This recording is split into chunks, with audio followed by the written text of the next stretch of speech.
Hi, I'm Dr. Michael Ditolla, and I'd like to welcome you to this clinical presentation on Minimal-Prep Veneers, Diagnostic Wax-Ups, and Shade Adjustable Veneers. Most dentists are familiar with prep veneers and have done a lot of cases like this, and a few dentists are familiar with no-prep veneers. And today I want to introduce you to a new concept, Minimal-Prep Veneers, because I feel that these are the most versatile veneers of them all.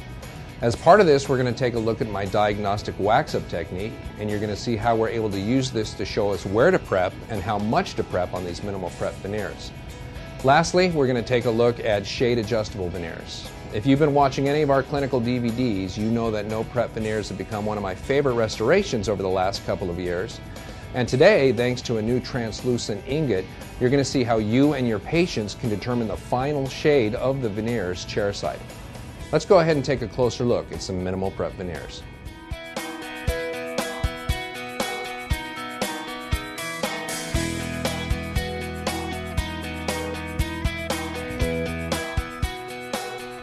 On this case, we're going to use a combination of Minimal-Prep Veneers and some traditional fixed crown and bridge in the posterior to replace some missing teeth. And by Minimal-Prep Veneers, I mean that the preparation itself is going to remain entirely in enamel. And you can see here, looking at the facial, that the patient's got some old composites that have a lot of stain around them and some chipping. You can see as we look here from the occlusal view that we have some areas of the teeth that are sticking out a little bit to the facial, like on one of the central incisors. You can see it. And we're going to get a better look at this in a minute. You can see where we've got some missing teeth in the posterior and some other work that needs to be done. So rather than doing a full arch of crown and bridge, we're going to do crown and bridge in the posterior, and we're going to do Minimal-Prep Veneers in the anterior. And to get a better idea of where we're going to need to do the reduction in the anterior, let's go ahead and take a look at this study model.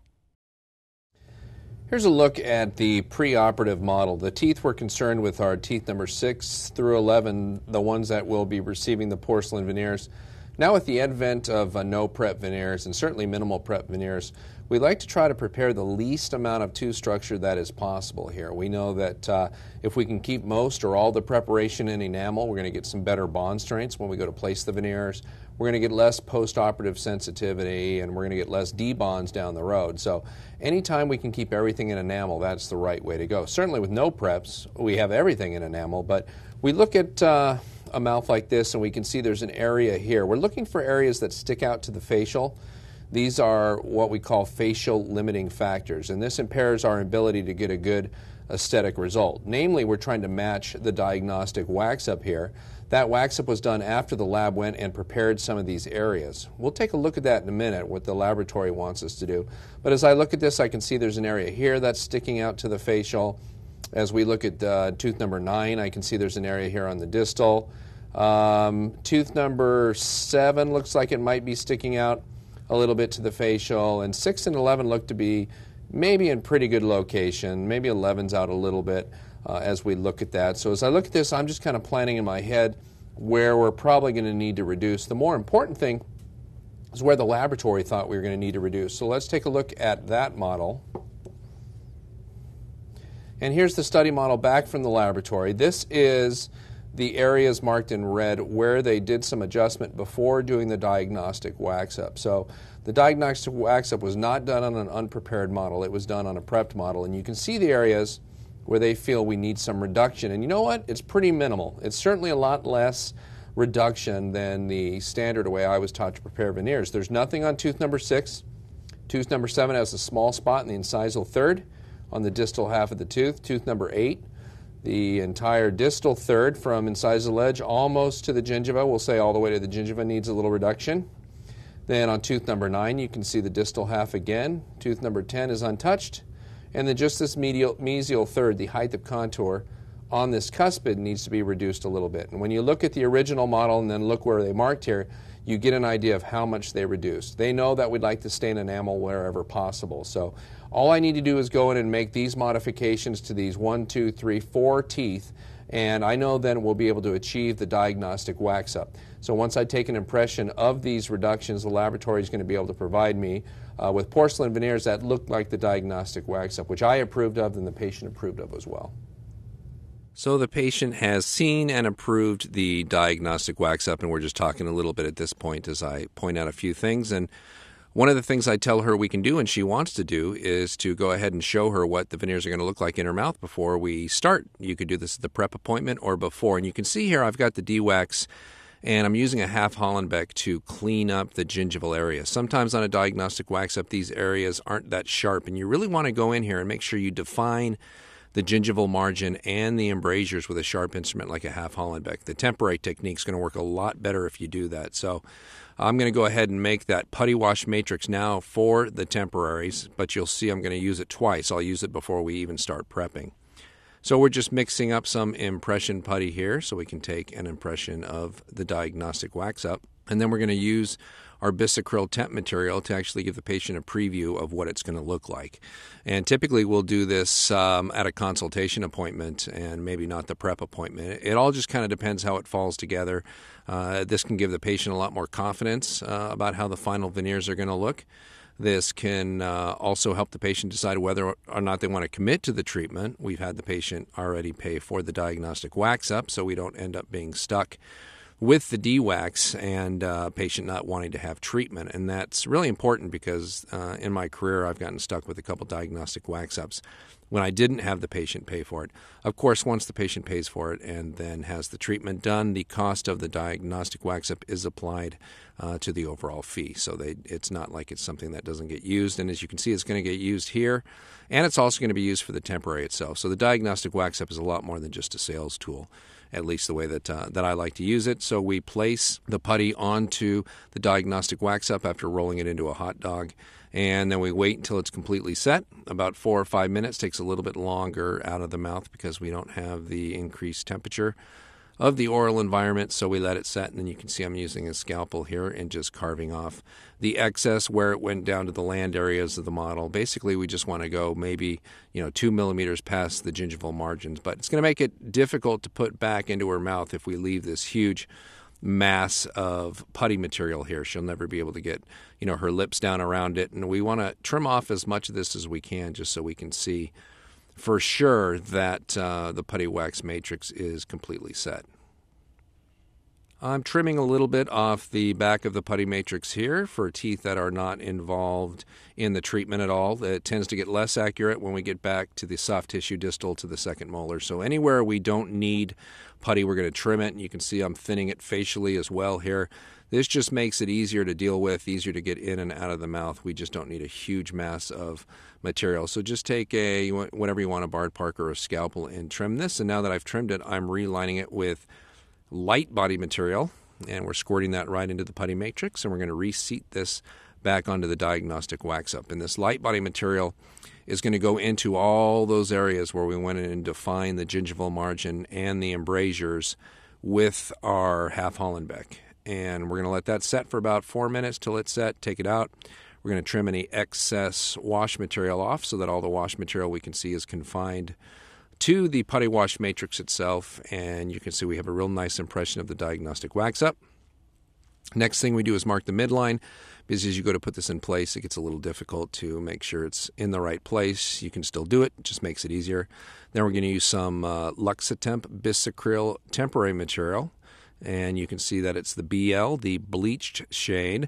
On these Minimal-Prep veneers like we're doing on this case, the bleached shade works really well. I've tried to use like an A1, for example, when I thought we were going to do an A1, but these temps are so thin that you see a lot more of the tooth showing through. So in these Minimal-Prep cases, or anytime I'm doing this mock-up that you see here, we always use the bleaching shade to get so that it takes the whiteness of the temporary material and sits on top of the tooth and gives us a desirable shade.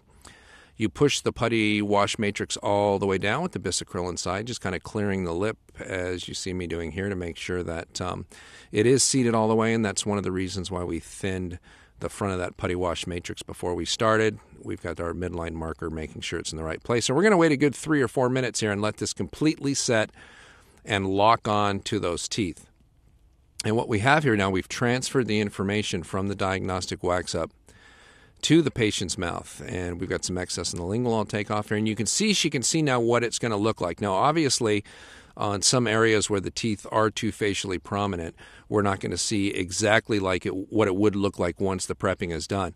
But this is a neat way, especially for somebody with diastemas, to get an idea of what it would look like. It's one thing to look at the diagnostic wax-up, but it goes another level beyond that, where you can actually see in your mouth what it's going to look like with it closed. Some dentists do it with freehand composite. That just takes too long for me to do. And you can see my assistant here using a gold knife to pop this off. Obviously, this is just mechanically retained, and we didn't put any kind of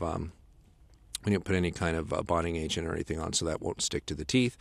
Here we are using some profound light so that the patient won't feel the needle. On these minimal veneer preparations, it's really up to you and the patient to decide whether or not you want to use any local anesthetic or not. For people who are definitely needle phobic, they usually say, no, let's try it without. We use a lot of light pressure with a new diamond, very coarse diamond, so we take off as much tooth as we can and don't generate a lot of heat. But this patient is not needle phobic and wanted to have anesthetic, so she didn't have to worry about feeling anything, and that's fine with me. Here's a look at the prep guide model from the laboratory in comparison to the teeth we have here. And I always kind of hold this here and just get an idea once I'm looking at the teeth of where I need to reduce. And a lot of times my bracket table sits right over the patient's chest, so you can either set the model on the patient's chest if you wanted to, or probably better on the bracket table, so you can look and refer to this as you make these markings. You know, it's just an approximation as you look to see how much the lab is reduced as you go in and reduce this from the tooth. And again, you can see me using a large diameter burr. This is going to reduce a lot of tooth structure at one time. It's going to be nice and smooth on the tooth. The thinner the burr you use, the more the burr wants to kind of dive into the tooth and create grooves. And all we're trying to do here is eliminate those proximal line angles and the portions of the tooth that are sitting facial to our ideal arch form. So simply follow the model. You know, if anything, I suppose you're going to want to reduce just a little bit more than you see on the model. Laboratory technicians never complain about having too much room. I can tell you, because I spend my whole day with laboratory technicians, the only complaint we hear from them is not enough reduction. You know, so it depends on how the patient feels. Technicians understand on a no-prep case, you know, that they have to work with what's there. They're not always happy about it. But on these minimal reduction cases, you know, where we're kind of going in and guessing just a little bit, basically it's a matter of taking off the tooth structure and looking at the prep guide model and seeing if you've eliminated that. Oftentimes I'll use a photo mirror that I'll put in place and actually use the photo mirror to look down from the incisal edge of the tooth and see if I'm eliminating those facial limiting factors. And in addition to the minimal prep veneers, which is the focus of this case, the patient also at the same time wanted to have some fixed bridges done on her posterior teeth to eliminate some spaces she had. So we'll briefly go through that. And there's that round burr, the 801-021 burr that we use as part of the reverse preparation technique. And that's really a great look because we don't have an adjacent tooth at what that round burr does. You can see it really is creating not only the gingival reduction, but the margin at the same time. And so in a case like that where you've got a tooth out in the middle of nowhere with no adjacent teeth, we can actually use that round burr all the way around those teeth. Here we are putting 2 millimeter depth reduction holes in the top with the MADC 020 burr. If I don't put these 2 millimeter holes in this teeth, I can almost guarantee you that I will not reduce 2 millimeters. And that's after being a dentist for 20 years and thinking I know what 2 millimeters looks like. It's just part of human nature that once you start to reduce a tooth with a diamond, you can never really tell how much you've reduced. And most of us, being conservative by nature, try to prep the least amount possible to get the desired result. The problem is oftentimes we don't get the desired result when we get the restorations back from the lab because we have not in fact reduced enough. So we put 1.5 millimeter holes in the axial surfaces. And again, my favorite burr right there, the 856-025, that big round bullet-nosed burr that I use for almost all the reduction. Once I've done the round burr and broken the contacts if necessary and placed the depth cuts, almost everything else is going to be done with this 856-025 unless it's an anterior tooth, and then we'll go ahead and use the football burr on the lingual surface.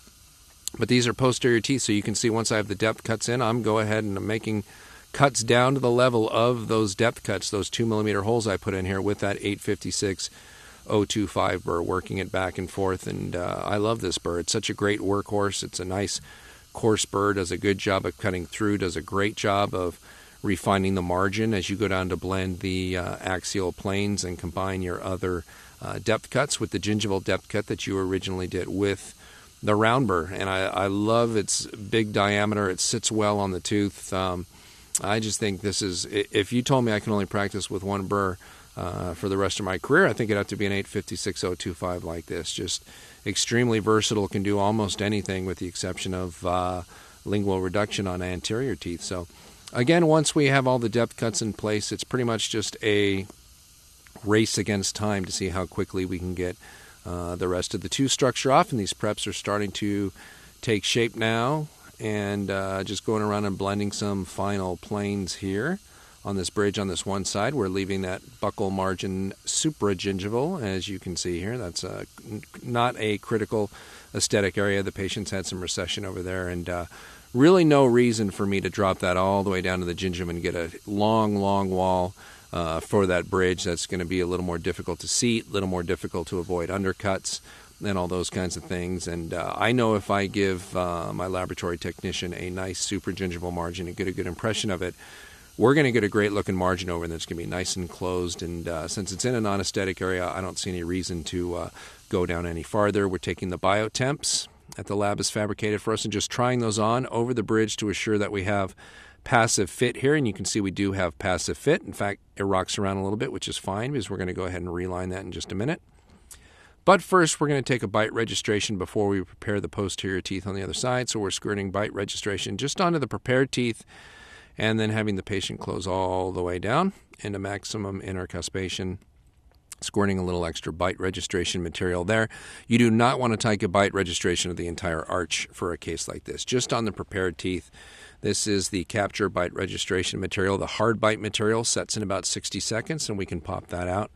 And it'll be trimmed back by us or the laboratory so that only the occlusal third of the preparations are sticking into the bite registration, and only the incisal third of the occlusal third of the opposing teeth are sticking into the registration as well. We've now relined this with our acrylic material, and we're pushing it down into place on the preparations, and this is when these temporaries are really going to fit well afterwards. And this is one of the great uses for biotemps. That's a really nice looking provisional bridge, very strong. It's got wire reinforcement in it, made from hollowed out denture teeth, so it has some very nice aesthetics as well. And we push this down into place and wait for the acrylic to go through its reaction as we pump it up and down to avoid any undercuts that might be there. Doctors often ask me, can I use bisacryl inside of biotemps like that? And I can tell you that while chemically there's no bond between the bisacryl and the biotemp material, I have found it to be a procedure that works well. The only difficulty is, and you can see we're starting to prep the posterior teeth over on the other side using the same reverse preparation technique. We do have a DVD that it's available for viewing online at glidewell-lab.com, the reverse preparation technique. Or we'll send you a copy of the DVD if you'd rather watch it that way. And those are the principles that we are following here. But back to the bisacryl, even though it doesn't bond to it, the bigger danger with the bisacryl when using it inside biotemps is that because it doesn't have a doughy stage like acrylic, you can lock it onto the teeth. And as a result, there's no pumping it up and down. As you know, when you put the bisacryl on the inside and it goes to its full set, if you've got undercuts on a tooth, you can lock it in place. If you have undercuts between teeth, like on the bridges we're prepping here, you can lock it on as well. So it's important to make sure that you use the acrylic when you've got these multiple unit biotemp situations, unless you're absolutely 100% sure that there are no undercuts either on the teeth or either between the preparations themselves. And if you're totally assured of that, then you can go ahead and use the bisacryl if you wish. The acrylic sets up harder, I think is less porous, and if the biotemps restorations are going to be in for a while, it's a better idea to use the acrylic. We're now trying in the biotemps and checking for passive fit on the other side. You want to make sure that the margins are down all the way as well. Obviously, we're going to reline it, so if we had a margin or two that was short, it's not going to be the end of the world. But typically, if there's a margin that is short and you haven't done anything there, you can see how it just rocks into place right there. That might be the case. So the biotemps go in after we take a bite registration over there, and the patient comes back 2 weeks later. And this is the appointment here. We're going to go ahead and take an impression for both these bridges and for the Minimal-Prep Veneers in the front. You can see we've cemented the bridges with Duralon, and I'm using my Cavo Sonic Scaler to get the Duralon off the teeth, and it flakes right off with a sonic scaler like this. Obviously, the patient is anesthetized since this is the impression appointment, and Duralon is just the greatest temporary cement in the world. You will never lose temporaries. You won't have any sensitivity. The cement is just as snow white when you take off the temps a couple weeks or even a couple months later, because there's just no absorption of bacteria underneath it, no leakage. It's a great antibacterial cement. But if you don't have a sonic scaler like this, it's a real bear. In fact, it's almost impossible to get the Duralon off by hand. So you need to be careful and make sure you have a sonic scaler before you begin to attempt something like that. And now we're going to go through our 2-chord technique. This is the first chord, the bottom chord. A double 0 chord that goes into place first. This sits at the base of the sulcus. And this is the chord that's going to ensure that we don't have any bleeding when we pull the top chord out. So this chord is not primarily responsible for displacement of the tissue per se, even though it does displace the tissue a lot. Its ultimate goal is to ensure we don't have any bleeding when we take out the top chord, the larger chord, the number 2 chord, which is the one that's responsible for most of the retraction here. On no-prep veneers, we don't place any retraction cord, but on these minimal-prep veneers where we've removed some tooth structure close to the gingival margin, we're going to go ahead and place some retraction cord around here. You can see the double 0 cord being put into place and cut short. We want to make sure we tuck the ends, the free ends of the double 0 cord into place so that we can assure that we don't pull that out during the impression process. We don't want it embedded in or around the margin of it. So we want to make sure that the ends of that double 0 cord are completely subgingival. Now my assistant's placing the number 2 cord, the top cord, into place. Here in California, either she can place the cord or I can place the cord. She's got her extended function license, which allows her to do that. So one of us will put the number 2 cord in and put a comper cap on top of that, have the patient bite down. We wait 8 to 10 minutes, remove the top cord, and you can see the capture medium body material being expressed around the abutment teeth in the back, being expressed around the minimal-prep veneer teeth in the front. Want to make sure that we get that whole facial surface, everything that we've prepped, and then around the bridge abutments in the posterior on the other side. And then you can see we are inserting a custom tray into place on the upper for this impression, a paletless custom tray.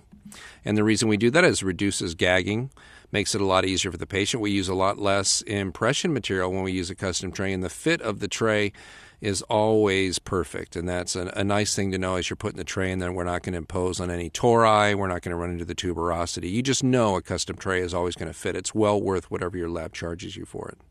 And here's a closer look at that upper impression after it's taken out after about 3.5 minutes, and we've got nice definition around the bridge preparations in the posterior and nice definition around the minimal prep veneers in the anterior. So here we are at the 3rd appointment. This is the cementation appointment and the bonding of the minimal prep veneers. We're taking off the biotemps in the posterior. Biotemps really hold up well over the long haul. You can take them off many times. There's been a lot of cases where we've had them on and off several times over the period of 6 months while we had some periodontal work done or while we had some hygiene appointments. I love having my hygienist be able to do hygiene while the preps are done because they can really get in and get everywhere and really make sure that things are nice before we take our final impression. So we clean off the excess Duralon cement here with our sonic scaler again. We try the bridge in. Everything fits fine, so we're going to go ahead and cement this bridge. And that cement, if you don't recognize it, I don't know how much you can recognize a crown and bridge cement, but that's Reliax Luting Cement Plus from 3M SB, just the greatest resin reinforced glass ionomer cement around, at least in my eyes. It's just a fantastic cement, great natural bond strength to the dentin of the tooth, low to no post-operative sensitivity, very easy cleanup, easy to mix. Everything's great about it. There's the bridge on the other side, going in with that same cement with the Reliax Luting Cement. Pushing that into place and now cleaning it up. That's my assistant cleaning it up. You'll be relieved to know that I do not wear pink gloves as a fashion statement. So once that cement is completely set, she can clean that up, and then we're going to run some floss threaders underneath those bridges and make sure we have in fact removed all the excess cement. And once that is done, we will move up to the front and begin bonding the minimal prep veneers into place. And the first step of bonding the minimal prep veneers into place is to clean up those teeth. We do this with no preps too. We do this with really any prep, but sometimes dentists don't think you need to do it on a no prep because you haven't prepped. But those teeth always have that salivary plaque, and we just want to get a nice bond to it. So we're going to use the pumice. As you can see, this is from Preppies, the whip mix product, the pre-packaged pumice, and then we're using a brush just to make sure that we have all of the pumice off the teeth. I find that on these minimal prep veneers they actually get dirtier than no prep because the surfaces of the teeth are kind of rough where we've done some reduction with the diamond itself. And we always start our try-ins on these veneers with the translucent shade of the Variolink Veneer cement. And the reason we do that is the most neutral shade that we have, and it gives us a good idea of whether or not the veneers and the cement is blocking out the underlying tooth colors of it. And as you'll see on this DVD with these thin veneers, the minimal prep veneers and the no prep veneers, they actually are shade adjustable. So you can use different shades of try-in cement, as you'll see later on this DVD, to give the patient different looks. But we always start with the translucent shade because I think it's the most natural shade of the cement of all the different cements that we have. So the patient looks at it with the mirror, she approves. If she said, I think it looks too dark or I think it looks too white, then we would have gone to a different shade try-in cement. So once we've done that, again, using the brush with some water to get the try-in paste off the teeth because it is water soluble. It likes to hide in between the teeth, so we're using some floss just to make sure we get all that non-setting try-in cement off of the teeth. And now we can go ahead and begin to etch the teeth. When I call these minimal prep veneers, to me that implies that all the margins and all the surfaces that we're bonding to are within enamel. So we're going to go ahead and etch these teeth for 15 seconds. Rinse that off.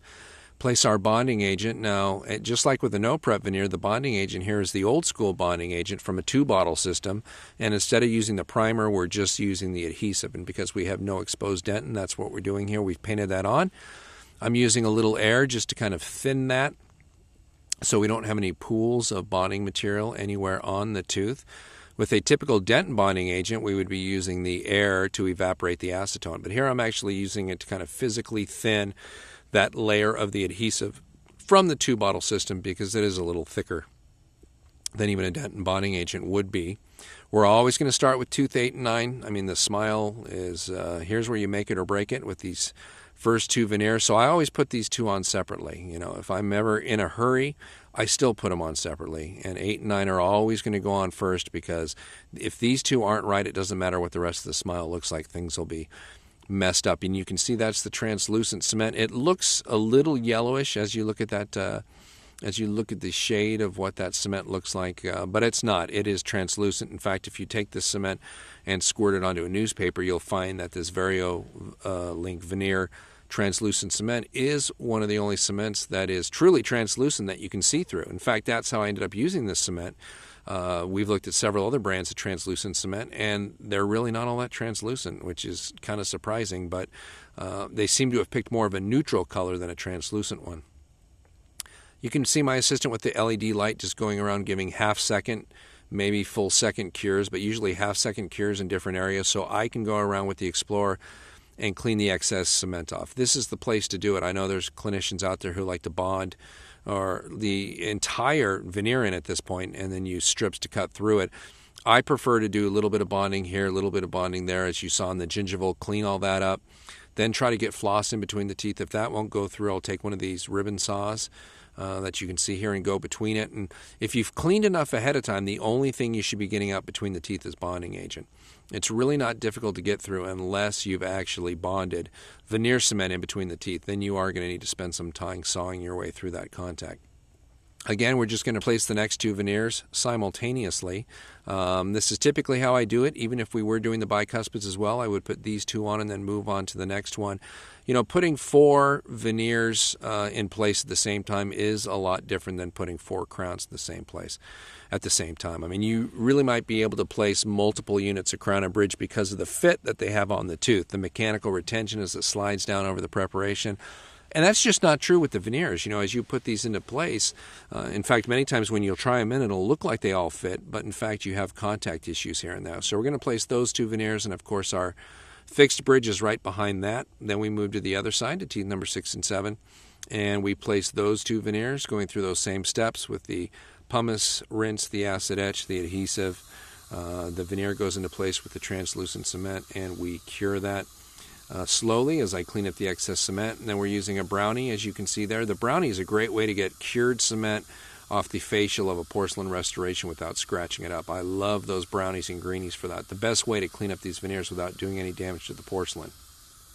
That's a 7408 carbide burr that we use to clean up the lingual margin. There's always some excess there, sometimes a little speed bump of cement right where the veneer and the tooth come together. And I love that 7408 to go in there and blend that lingual junction between the veneer and the tooth itself. Then we're using a pointed bristle brush just to make sure we've gotten everything out from the embrasures itself. And you can see some super floss. There is that area that looks like a little soft pipe cleaner or a caterpillar, and we go through with the floss and then take that through, and that grabs little pieces, as you can see there, the regular floss didn't get. And there's our patient's first smile after we've cleaned up the excess cement with the minimal prep veneers in the anterior and the fixed bridges in the posterior. Pretty difficult to make restorations in the posterior that look as good as those minimal prep veneers. So we were able to stay completely in enamel in our preparations, which is nice. We have a better bond to the tooth itself. We have less post-operative sensitivity. Just all kinds of reasons for doing that. And here is our portrait picture of her smiling at the end. A very nice result with the use of the minimal prep veneers in the anterior, showing that we don't necessarily have to go in and prepare these teeth for crowns, even though we're doing crown and bridge in the back. We can get a very satisfying aesthetic result with the use of minimal prep veneers.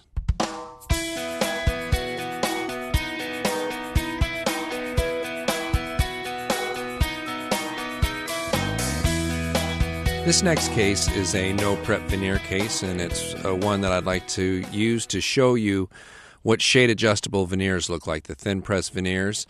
There's a certain ingot we use, and we're able to make these veneers pretty translucent, and I was a little skeptical as to how well that this might actually work. You can see on these befores we've got some spaces in between the teeth, which of course are the perfect no-prep cases as long as they don't have any major facial limiting factors, and she doesn't have any facial limiting factors to speak of, but she does have spaces in between her teeth, and those are the people who always do really well with no-prep veneers, or people with short teeth who desire to have slightly longer teeth, because we do, of course, always get an increase in the length.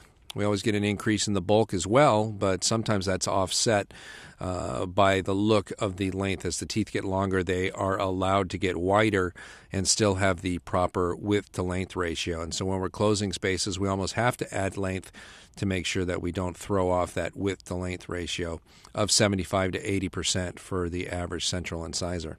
This is the medium value or translucent try-in cement in the Variolink Veneer system from Ivoclar Vivanet, and this is the one we always start with. We always try this in first because it's the one that looks the most natural, I think, because it doesn't have a lot of color in it. So, but on this case, we're also going to use the low value try-in cement. So this would be for, if you had a patient where you tried in the veneers with the translucent and they thought it looked a little too white, a little too Hollywoodish, a little too fake, whatever word the patient might use to communicate that to you. And that's what those 6 veneers that we're trying in. We have bicuspid veneers as well. We're just trying in these anterior 6. These are the ones that are the easiest for you to see.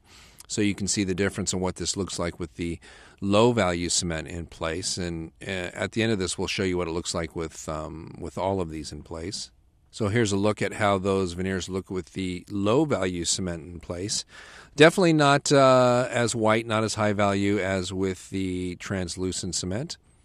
And this is the Variolink Veneer try-in high value cement. So if you tried them in with the translucent and the patient thought, boy, I thought my teeth were going to be a lot whiter, this is where you would go to this cement. And you can see, on most of these, you can see when the excess of cement is out there, what we're looking at in terms of cement color. You can see, exactly what we have. And, we've done experiments before here at the lab where we've taken these veneer cements and we have put them between 2 glass slides.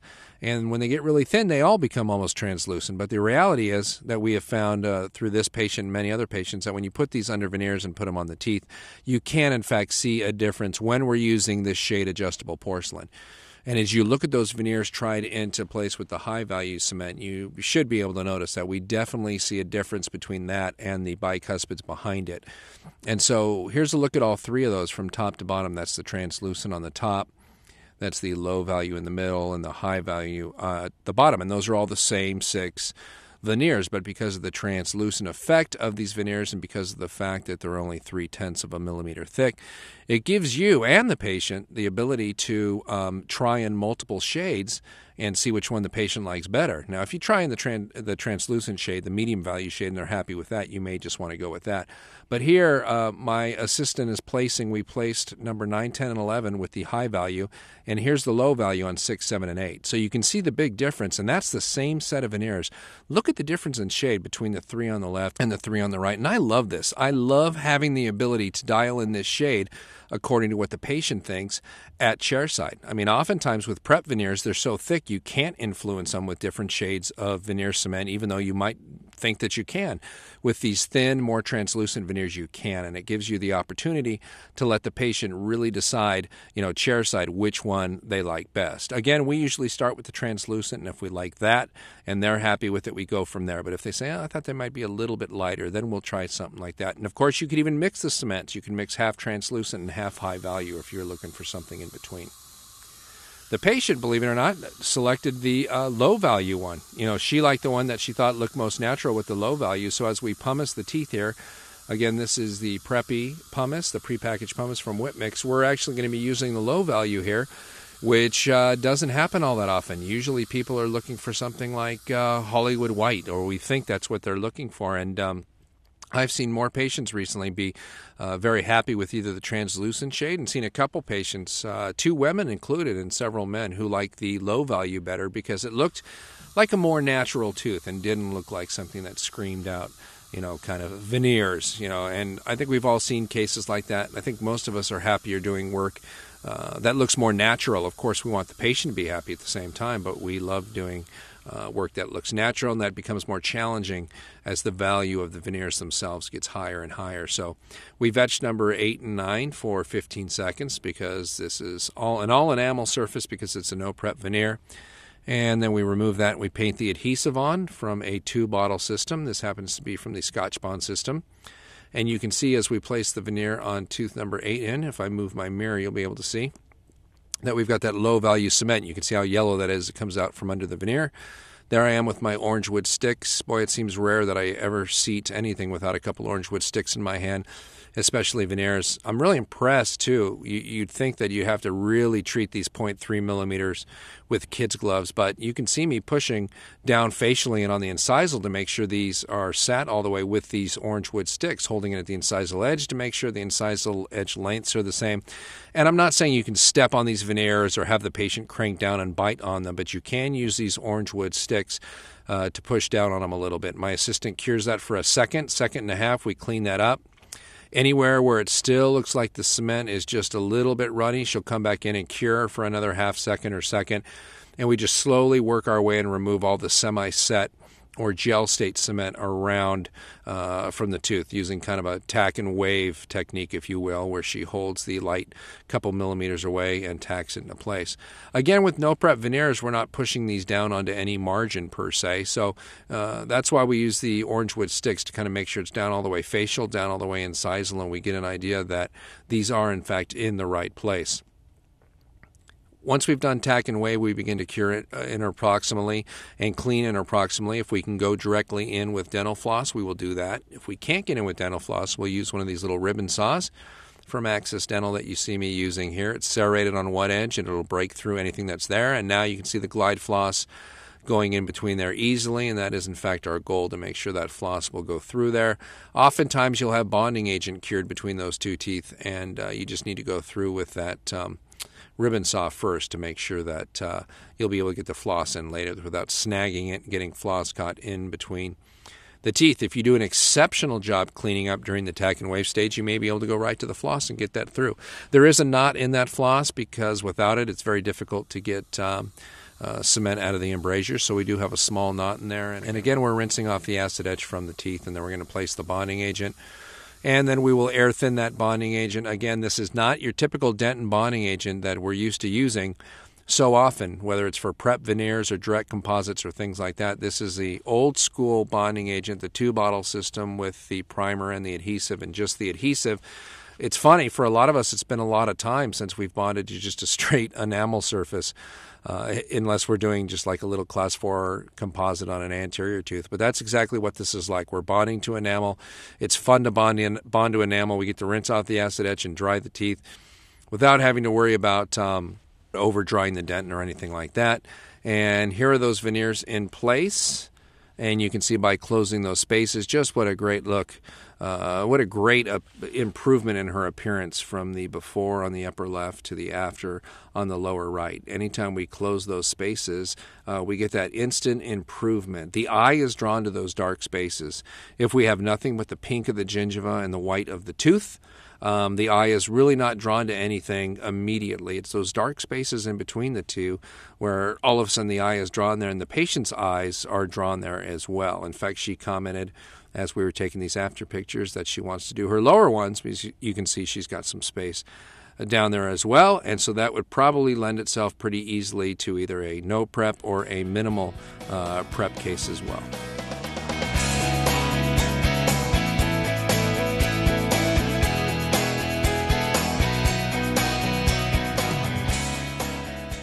On this case, we're going to show you a minimal prep case as well, and this is interesting because the patient came in having heard about no-prep veneers, seeing an ad on the back of a magazine, and I had to talk to her about why this was not a suitable no-prep case. You know, don't get forced into doing no-preps if you don't think it's going to work well.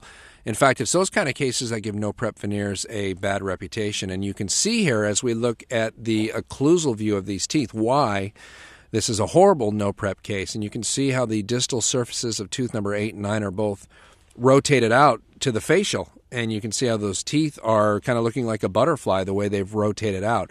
And there's just no way. Now, granted, on the mesial half of those two teeth, you could do no-prep veneers, but the distal half is only going to get worse. And to get proper arch form back to teeth number 7, 8, 9, and 10 here, we're going to have to do some reduction on the distal thirds of tooth number 8 and 9. There's just no way about it. So she came in for a no-prep veneer, and we had to have a talk about minimal-prep veneers. We just need to go in there and reduce some of the distal third of those teeth. And when she saw the model and saw it from the incisal and saw her occlusal picture, it became obvious to her as well we were going to have to do that. And you can see on this right lateral view, there's an old composite there on that central incisor. We'll have to see how that comes into play as we go to reduce that. And this patient does not like needles, not that any do, but she requested no anesthesia. That's one of the reasons she wanted no prep. So I told her we're just going to go really slowly and recontour the surfaces of these teeth. So you can see the burrs going on the tooth, off the tooth, on the tooth, off the tooth, on the tooth, off the tooth. Trying to keep the tooth cool. Nice, lots of water being used here. Got the water turned up all the way, trying not to generate any heat whatsoever. And here we are smoothing out those preparations with a fine grit diamond. We're not going to make any temporaries on her, and so we want to make sure that we have a nice smooth surface so it's not getting coffee stains and all kinds of stains like that. So we've used the prep guide from the laboratory and compared our preps to that to make sure that we have in fact got what we're looking for in the desired amount of reduction here. Any amount of reduction is going to make this case better. You know, we'd rather get as much reduction as we can and keep it in enamel for the sake of the patient, for her not wanting anesthesia. But any amount of reduction is going to make this better than it would be had you decided to go ahead and make this a no-prep case. We're going to go ahead and making sure the teeth are still nice and well hydrated and take a shade here on those adjacent teeth. And as I take a shade here in the middle third to get a nice base shade, it looks like we've got a D2 here on that one tooth. And take that in the middle shade, and then we'll go to the cuspid, the tooth behind it, and see what kind of shade that we get on this tooth as well. And it's not enough just to take those shades. We want to take those shades and then take pictures of those shade guides next to those teeth in the mouth. And by doing that, we're able to ensure that the laboratory knows not only what the easy shade told us the shade of the tooth was, but what that shade tab looks like in the mouth. And that's critically important for them to be able to see, because sometimes the tooth matches closely to a shade guide, but not exactly on it. And we're going to go ahead and express impression material around here. We didn't do any preparation by the gingival third, so we're not packing any cord here. And then we're going to place a tray into the mouth with the heavy body material in there. Pull the lip down over it, make sure it's seated all the way, wait the 3 minutes for the impression to set completely, and remove this, wiggling this out like that. Remember, on alginets, materials like that, you snap them right out of the mouth, and we're going to wiggle this out of the mouth and let that elastomeric properties of the material, if it's stuck anywhere, let it kind of disengage from any undercut that might be there. And that's about it, since we're not doing any temps. So we're already on to the next appointment here, where we're trying in these veneers. And by now you should know that we always start with the medium shade or translucent try and cement with the Variolink Veneer system. I still find that's the best place to start to see what we're going to look like when these 4 veneers are in place. So we're pushing these veneers into place, and I can tell already just looking at the try-in that we've certainly been helped out by doing some preparation on the distal thirds of those teeth.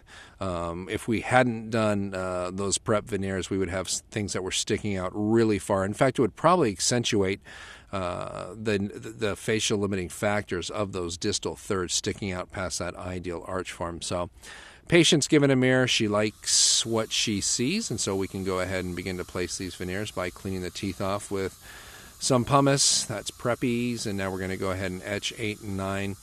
And even in a case like this, even in a case where we are placing only 4 veneers in place, I still always just place 8 and 9 first. It's just too crucial to get these teeth right, and there's no reason to try to rush through this, especially when you think about all the time you saved on having to prep all these veneers, having to temporize all these veneers. You know, there's a little extra time that we have on this appointment to go slowly and make sure that we get it right. We wait 15 seconds and then rinse the etch off, and if you're all in enamel, it's just like bonding to enamel, where you can dry as much as you want, and you don't have to worry like you do with Denton about making sure that you leave it moist. And that's one of the nice things about these minimal prep veneers and bonding to enamel. We now place the bonding agent, and since our margins are all in enamel, and so is the whole surface that we're bonding to, this is the adhesive from one of the old 2-bottle systems. I hope you have some of that laying around, unless you've been doing nothing but Denton bonding for a while, but you should have some of that for doing, you know, small anterior composites and things like that. So once we put that on, we air thin it, and then we actually cure that into place, and now the veneers are going in. And that is the translucent cement. I know it looks a little bit yellow, but it only looks yellow until you see the yellow. That is, in fact, the translucent cement. Then we're going to do a little tack and wave with a cure for just about a second, maybe a second and a half. And that's what we want to see, a huge piece of cement come off in one big piece like that from around both those facial margins. I always start with an Explorer, and most of the time I can get it off with the Explorer. If it's a little overcooked and a little overcured, I'll go on with a scaler or something a little stronger, but there's more potential for me to fly into the gingiva and do some damage. So I always try to do it with the Explorer. I'd almost prefer, rather than overcure it, to go check an area with the Explorer and have it be undercured and have my assistant come back for another second or two. And typically once we've done that, we cannot get floss in there. I didn't even try on this one. I'm just taking this saw, just 1 or 2 swipes with this ribbon saw and going through the contacts with the serrated strip to get out any bonding agent or to get out any veneer cement that might be in there. It's crucial you remove that too, not only for the periodontal health, but just be able to get the lateral incisor veneers in place as well. So once we have it all cleaned up, we can do a final cure and then go through with floss with a knot in it to make sure we have, in fact, removed all that cement, because a little extra cement there on the lateral incisor, for example, would make it really difficult to get that veneer on. And that's why I don't etch all the teeth at the same time. Dentists have asked me before, why don't you just etch all the teeth at the same time?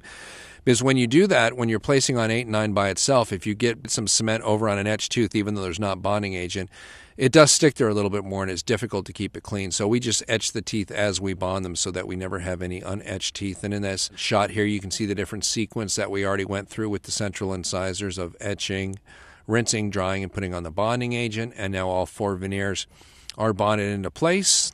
And here I am using my second favorite burr, this 7408 carbide burr, to go in and smooth the junction between the tooth and the veneer where the excess cement is. Once we have that clear, we have the patient bite down so we can check. and see how we're doing back there.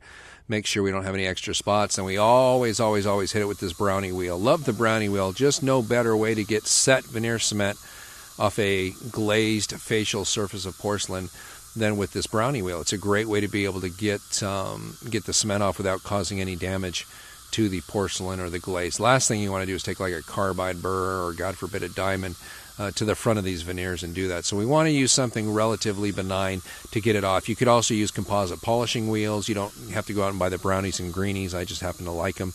But if you had some composite polishing wheels, those would take the composite off the porcelain too, without scratching or scuffing or doing anything to the porcelain. And then we take our little bristle brush in a slow-speed handpiece with a bunch of water and making sure that we're clean everything off these veneers as we're getting the patient ready to leave at this point. And then we usually always throw in a final cure.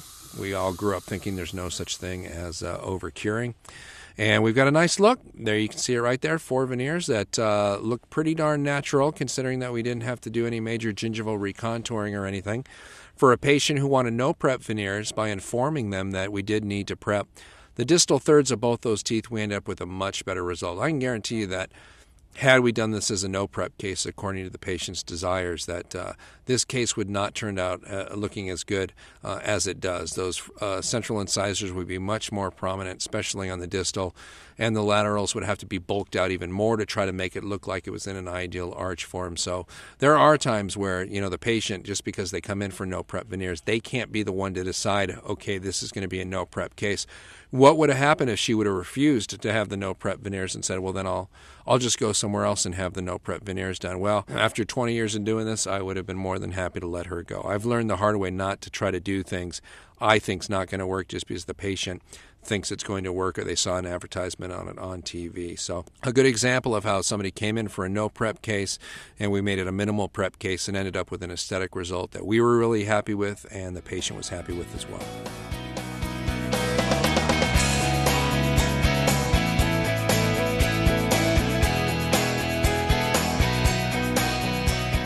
If you've seen me do many of these veneer cases, you'll know that I always say that the best no-prep case is when you have spaces in between the teeth. But we've got a big diastema here between number 8 and 9.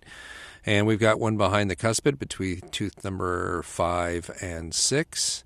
And as you look from the occlusal, you can see actually that's a space that we have bilaterally between the cuspid and the first bicuspid. A lot of times you'll see it between the cuspid and the second bicuspid when the first bicuspids were removed during childhood for orthodontic purposes. But you can see between teeth number 8 and 9 where we have that huge space, and we don't really have any facial limiting factors here. Tooth number 7 is just slightly rotated to the distal, but tooth number 10 is as well. So this is not real dramatic, and this is actually a pretty good no-prep case.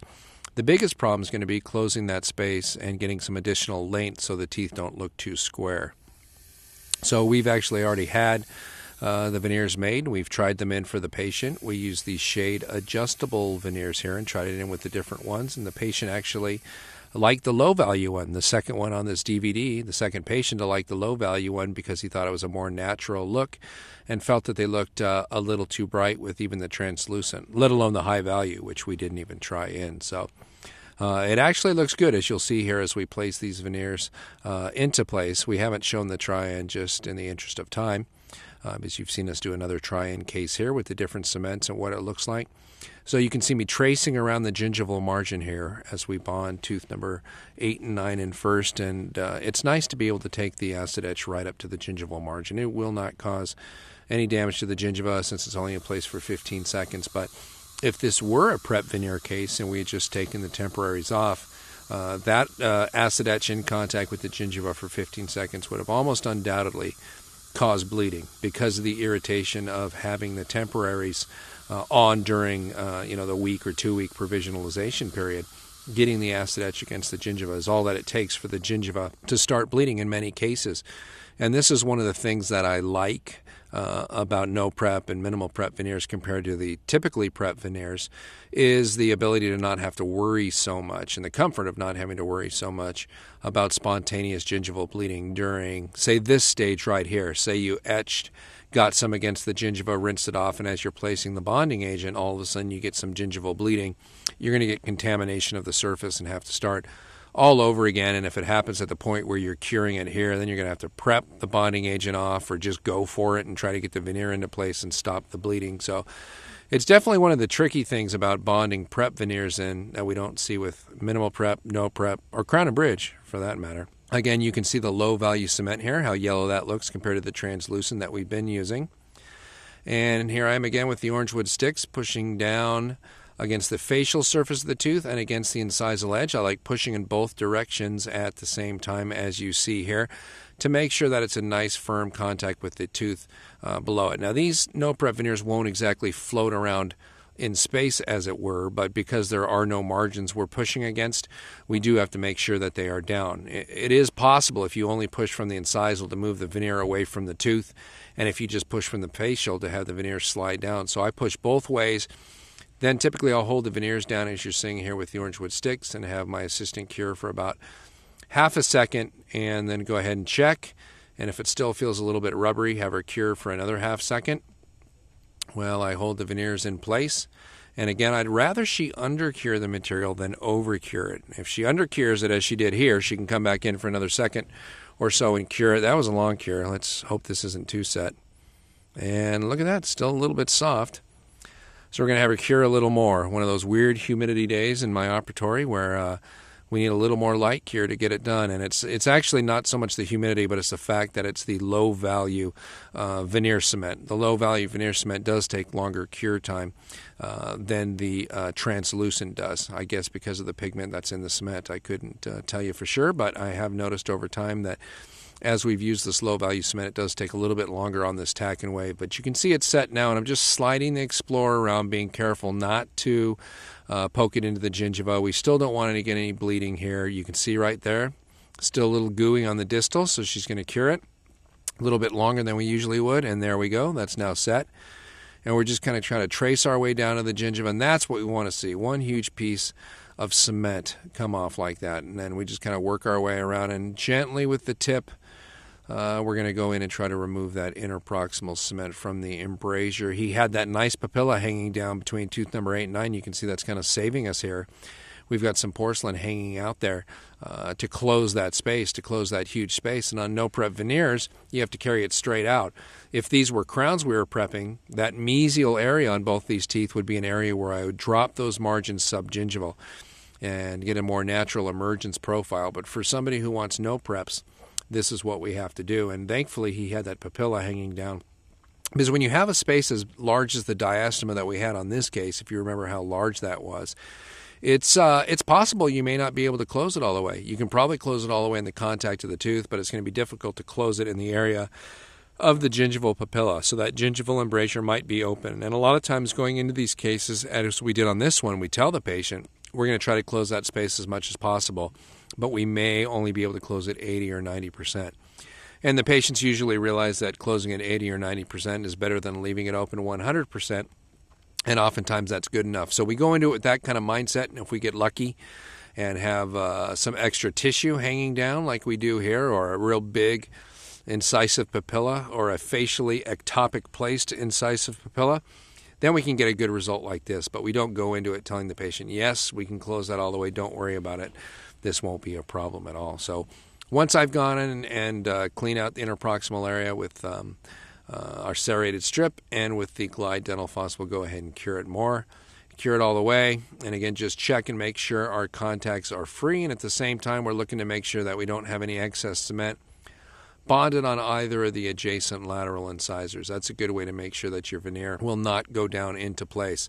And until you get comfortable with this, I know dentists who will try on those lateral and cuspid veneers again just to make sure they will go down.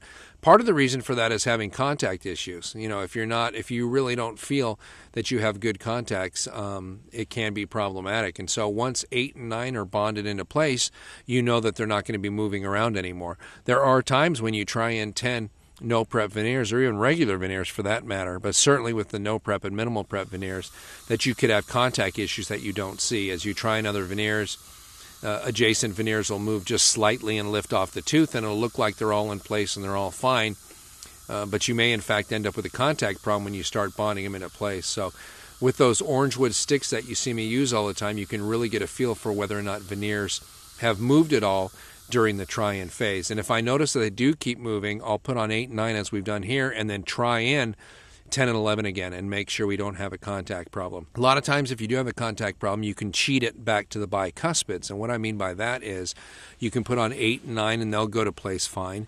Then you can put on, for example, 10 and 11, as we're doing here, and they'll go to place fine.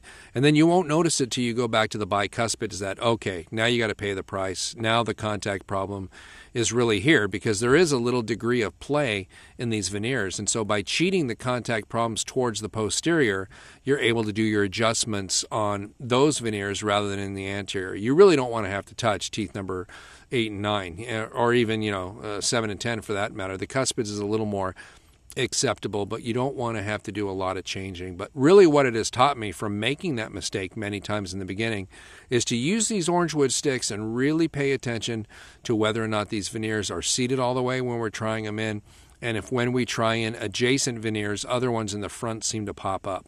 And you've probably had this happen where you put on, a cuspid and a first bicuspid and the lateral will move, and you push the lateral back down and then the cuspid moves.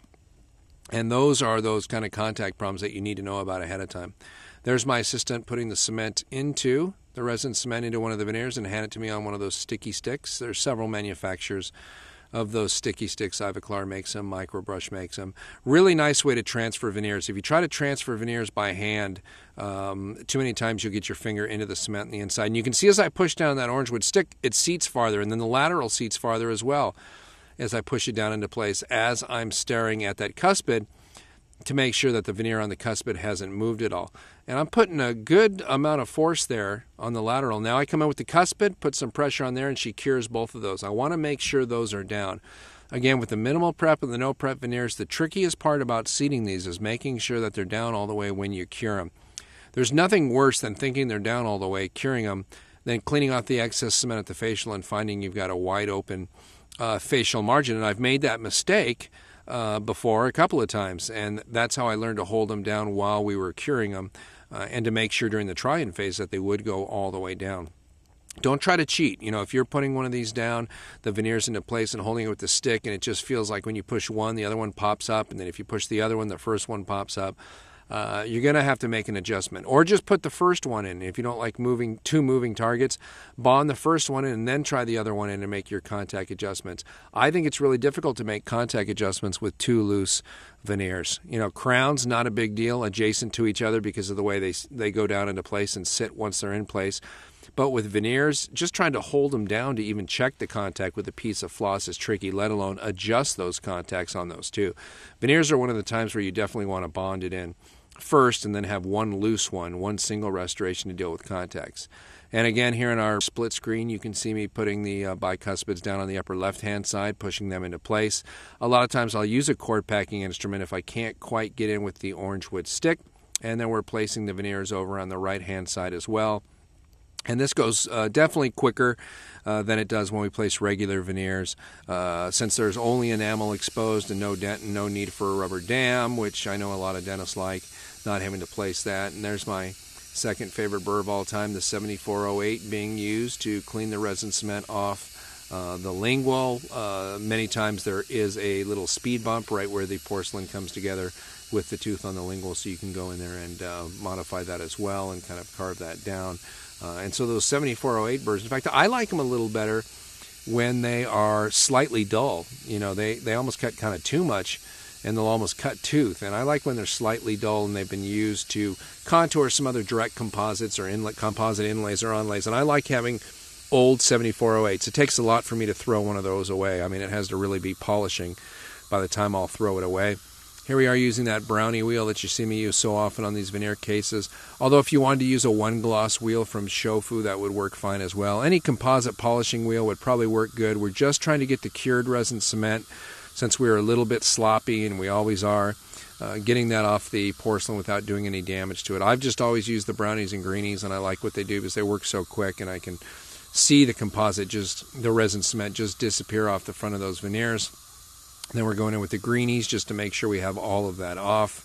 Again, this is probably a little bit of overkill on polishing these and getting them right, but I really like to, give it every chance of looking really nice. And I know it's probably not doing anything to polish the glazed porcelain, but it really does a nice job of cleaning them up and making them look really good. Now we check the occlusion on both sides. Usually on these bicuspid no-preps, they hesitate to cross over that buccal cusp, and so the bicuspid no-preps, you usually won't see anything in the occlusion because they usually won't wrap over that cusp. That would be something waiting to break. You know, interestingly, on the anterior, I can count the number of no-prep, minimal-prep veneers that I've had chip on the incisal edge on one hand, and that's out of hundreds and hundreds being placed. So take a look at that, and is it perfect? Well, the shape of the central incisors is not perfect, but the patient didn't come in and said, give me perfectly shaped central incisors. He said, close my space between my teeth. And look at that. For a no-prep case, that is pretty darn decent. I know the patient was just totally happy with it to have all their spaces eliminated without having to have any prepping, any shots, any temporaries. You know the whole drill along that. I really find these no-prep veneers, I did not like them in the beginning. The more I do, the more I like them, and the more patients we offer them to because they're so thrilled with them as well. And you can see how nice that looks. And, you know, when you look at no-prep veneers, the thing you really want to look at besides the aesthetics is the gingival third. How does the gingival third look? Does it look big and bulky, or does it look like it's a natural tooth with good emergence profile? And you can see on most of those teeth, it looks pretty darn good, especially on the cuspids and the bicuspids. Really nice looking emergence profile there, and that really is a result of being able to get these veneers wafer thin, you know, down to 0.3 millimeters, and being able to make them so thin that we don't have to do any finishing at the gingival margin afterwards. That scares me. I don't want to put these veneers in and take a carbide or a diamond burr in and do any finishing at the gingival margins because I'm never going to be able to polish that porcelain again, and I'm afraid of gouging the root surface as well. So we try to keep those as thin as we can in the gingival third, and having been placing these now for a number of years, I don't see any reaction to it. In fact, Dr. Gordon Christensen on his no-prep veneer video talks about the same thing, how he's been surprised at how well the gingiva tolerates these types of restorations. I think when you do your first no-prep case, pick a proper one where you've got spaces between the teeth, and I think when you see the patient's reaction and see that case a few months down the road, you'll know that you and the patient have made a good decision. I hope you've been able to see how minimal-prep veneers can be beneficial for you and your patients alike. On behalf of all of us here at the laboratory, I want to thank you for your time and your continued commitment to quality dentistry.